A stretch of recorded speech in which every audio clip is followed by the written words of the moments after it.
Hello. First a bit from Stuart Lee on creationism. This video has nothing to do with this, but this is great. Why don't I find the right person to be doing jokes about religion? In the last few months, I've become religious. I've started to believe in God and creationism and intelligent design. And the reason that I now believe in God and creationism and intelligent design is because of Professor Richard Dawkins. Because when I look at something as complex and intricate and beautiful as Professor Richard Dawkins, I don't think that could just have evolved by chance. Professor Richard Dawkins was put there by God to test us, like fossils and facts.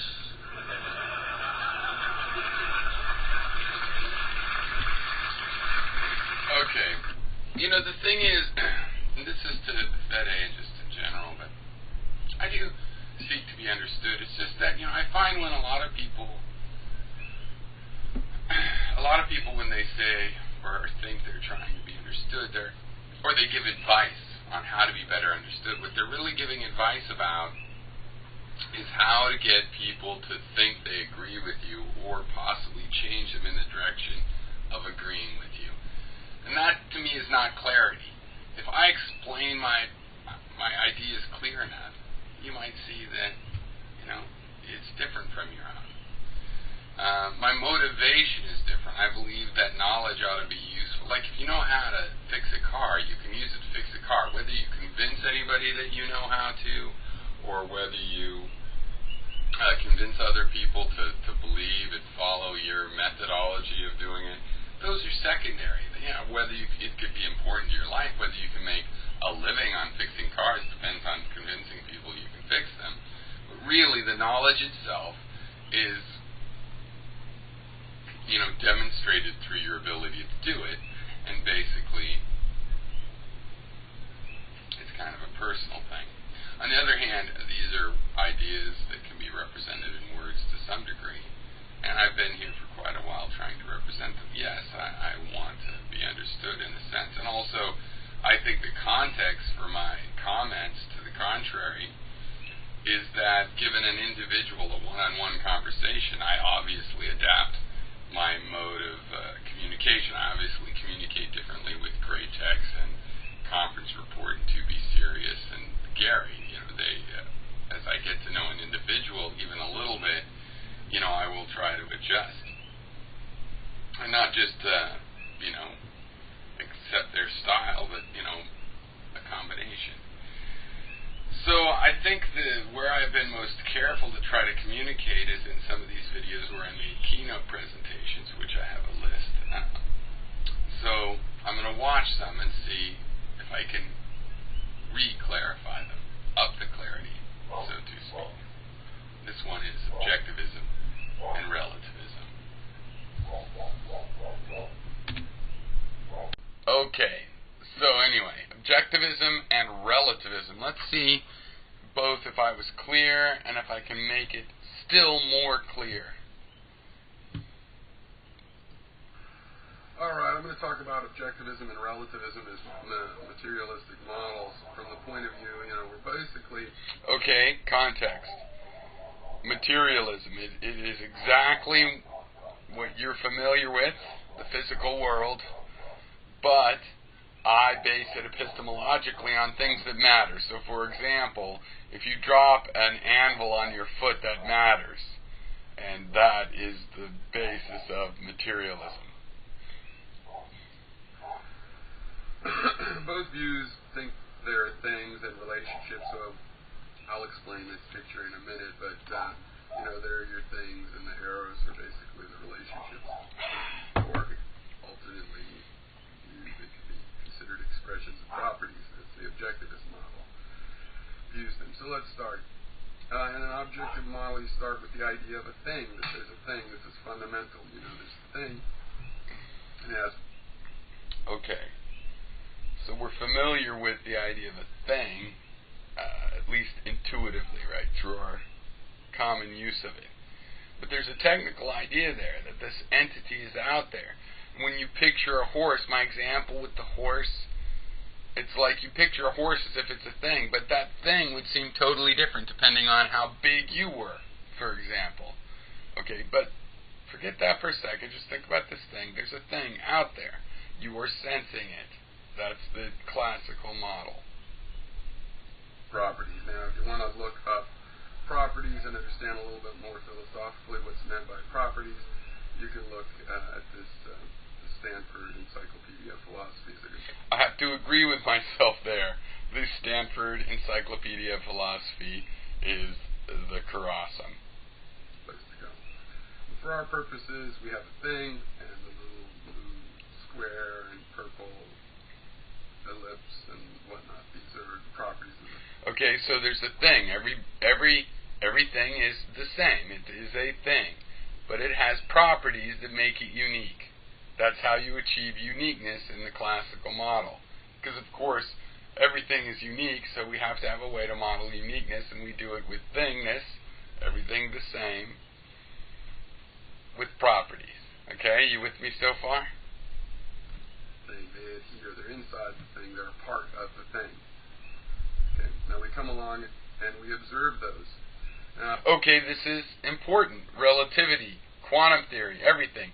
It's important to take the observer into account.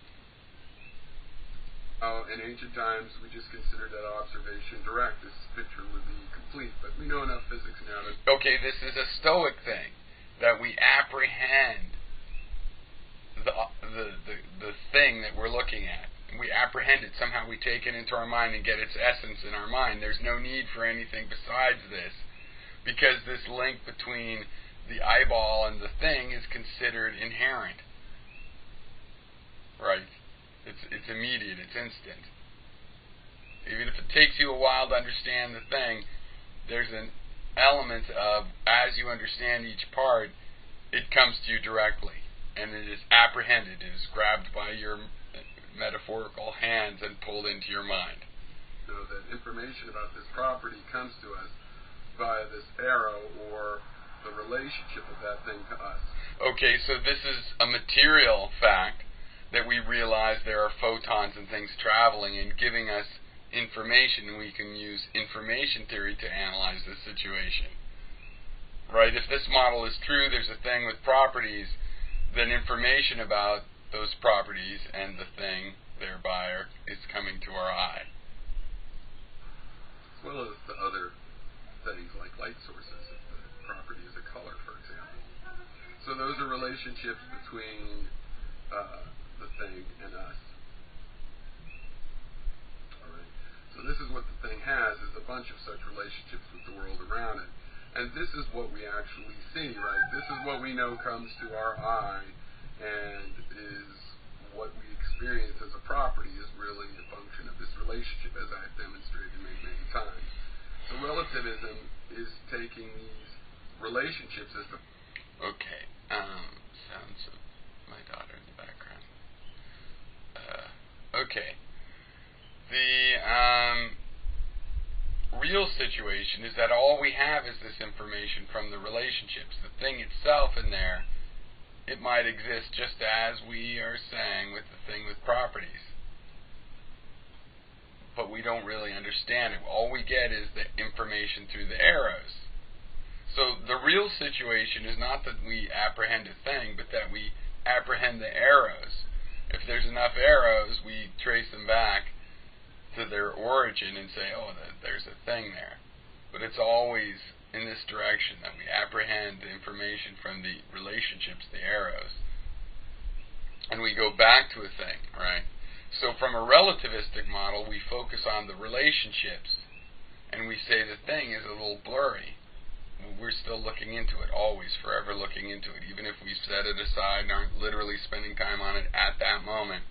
In principle, we have the relationships, at least somewhat, and we're zeroing in on the thing. Okay, this is in contrast to believing the thing is inherent, and that's what we understand, and the arrows are, I don't know what they are, just coincidences.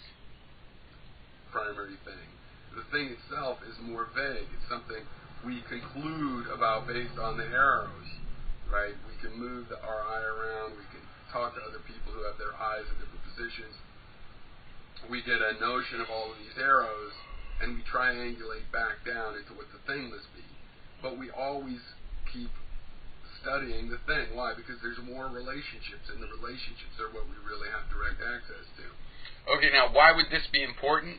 Because everybody keeps assuming they understand the thing. We're always investigating it.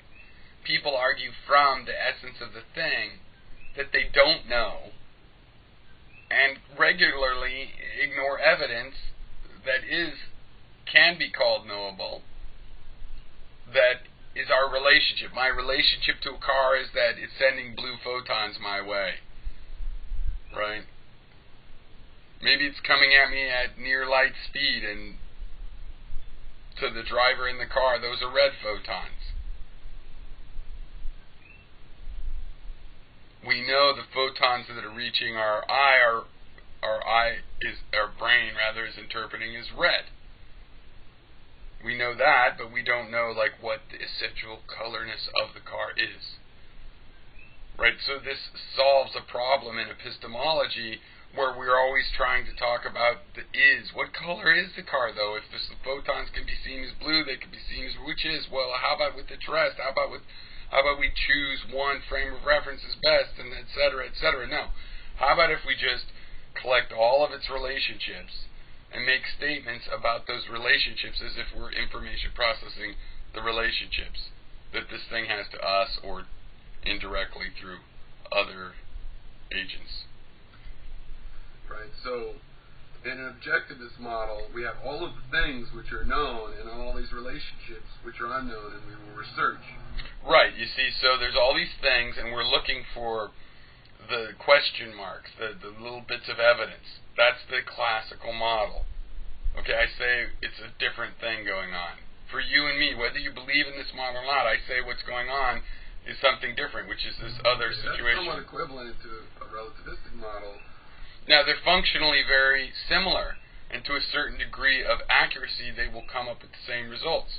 But the relativistic model looks different. But it's inverted, because in the relativistic model, we have all the relationships we can observe one at a time. The reason we're not done is because there's more relationships we haven't observed, and we triangulate back and ask ourselves, what is this thing? Right, and so here the relationships aren't question marked, because they're actual relationships we've had or that have been seen, again, or indirectly. Whereas back here, the thing is known, and this is the problem of classical epistemology, that how many of these unknown arrows are there around a thing? Infinite? Finite? Just a certain number of qualities say whether it's a horse or a dog or not? Or is it infinite? Okay, look, in this model, we don't have that question. We have however many arrows we've collected and what that tells us about the thing. Get back and ask ourselves, what is this thing? What is this thing that seems to be at the center of all of these relationships? And that we ask scientific questions about that, which we answer by observing. Ultimately, our sense of self is defined by all our relationships that point back to ourself. And you can find out about yourself by looking at all your relationships, tracing those relationships back to the end that must be your end. Right? And you're triangulating, you're zeroing in on yourself. It's not that you know yourself, it's that you experience all these relationships, and there are so many, there's a statistical sample, and maybe with that you can figure out something about yourself. Not that you ever find out what your essential beingness is, because that's always in this singularity at the center of infinite potential relationships. Of the relationships. So that's the idea. We end up with the notion of a thing where what's clear about the thing is its relationships, and what's always a little bit unclear is what it is at this end of those relationships, what the nature of that is fundamentally. And we don't get an essence because we always have more relationships to look at least in principle. All right, cheers.